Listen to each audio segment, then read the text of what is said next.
जय जगन्नाथ नमस्कार मु शर्मिष्ठा पलाई व्यंग कविता भाउज पुराण द्वितीय भाग नहीं आपण मान पाखरे उपस्थित आशा करे आपण मन निश्चय मते स्नेह श्रद्धा भल पाइबा आशीर्वाद देबे मो कविताटी को सुनिकी आसन देबे सुनिबा। भाउज केमिति भाउजर गुण को ननद किपरि ता संगात को कहूछि। बड़ भौणी मो आसीबो कहिले रागी हेबे गर गर संगातलो रागी हेबे गर गर केते खर्च हेबो आसीबो काहीकि बो पाथोइछि तांकर आसिले आमर बढ़ी जीव खर्च साथी रे आनिबे छुआ संगातलो साथी रे आनिबे छुआ किए देव तांकु साड़ी भार थोर दर जे आकाश छुआ तांको घर लोक आसीबे कहिले भाई को देबे ऑर्डर संगातलो भाई को देबे ऑर्डर राति 4टारू उठी करी जीव मिलिब भल मटन तांको बंधु सबु बंधु जे अटंती आम बंधु मुंड बिंधा संगातलो आम बंधु मुंड बिंधा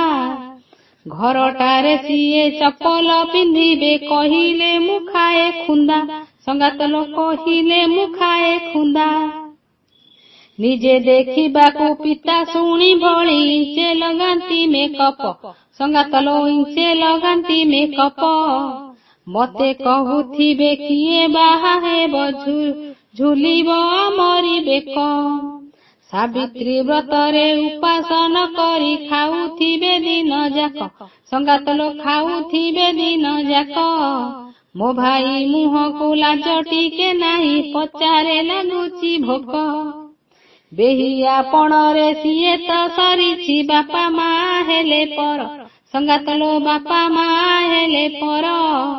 भारी जा कथारे उठु बस हुए ससुर ता बड़ लोक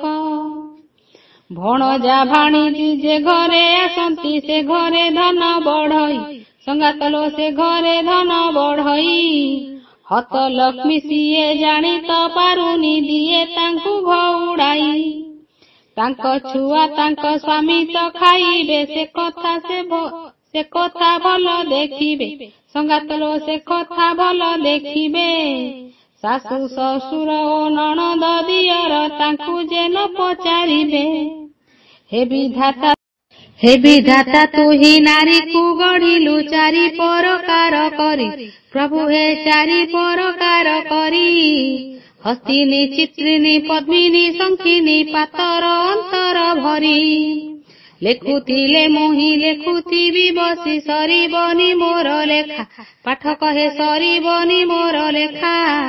मतामत देही उत्साह करिले पुणी हेब परा देखा पाठ कहे पुणी हेब परा देखा। रहिली जय जगन्नाथ नमस्कार।